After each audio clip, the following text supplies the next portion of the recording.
রামেশ্বরম তামিলনাড়ুর রামনাথপুরম জেলায় অবস্থিত। রামেশ্বরম নামটি এসেছে রামের ঈশ্বর কথাটি থেকে। চেন্নাই থেকে ৪২৫ কিলোমিটার দক্ষিণ পূর্বে একটি শঙ্খ আকৃতির দ্বীপ রামেশ্বরম, যার চারদিকে ভারত মহাসাগর আর বঙ্গোপসাগর। এই দ্বীপের পূর্ব প্রান্তে রয়েছে শিব মন্দির, যা দ্বাদশ জ্যোতির্লিঙ্গের অন্যতম বলেই ভক্তদের বিশ্বাস। প্রসঙ্গত, রামেশ্বরম মন্দিরের পৌরাণিক কাহিনীও কম রোমাঞ্চকর নয়। রামের ঈশ্বর কথাটি থেকে এই মন্দিরের নামকরণ হয়েছে বলে মনে করা হয়। হিন্দু ধর্মে পৌরাণিক কথা অনুসারে ভগবান শ্রীরাম যখন রাবণকে বধ করে মাতা সীতাকে নিয়ে রামেশ্বরম দ্বীপে এসে পৌঁছে, সেখানে উপস্থিত সাধুরা ভগবান শ্রীরামকে জানায় ব্রাহ্মণকে হত্যার পাপ থেকে মুক্তি পাওয়ার জন্য একটি শিবলিঙ্গ স্থাপন করতে হবে।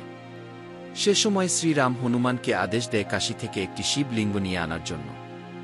হনুমান শিবলিঙ্গ আনতে দেরি হলে পুজোর সময় পার হয়ে যাচ্ছিল। সে সময় ভগবান শ্রীরাম একটি বালির শিবলিঙ্গ তৈরি করে সেটিকে বিধিবিধান অনুযায়ী পূজা করে। কিন্তু কিছুক্ষণ পর হনুমান শিবলিঙ্গ নিয়ে আসে।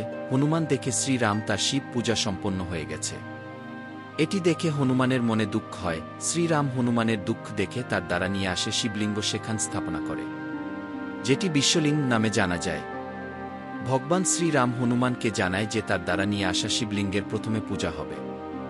এই মন্দিরের অন্যতম প্রধান বৈশিষ্ট্য হল এর ভিতরে থাকা ২২টি কুয়ো বা কুণ্ড। প্রতিটি কুয়োর জলের তাপমাত্রা আলাদা।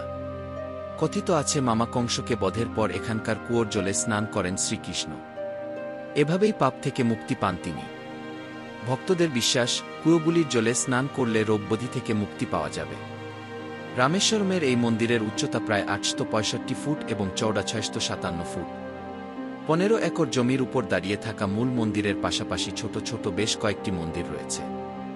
মন্দিরের দেওয়ালের কারুকার্য দেখার মতো।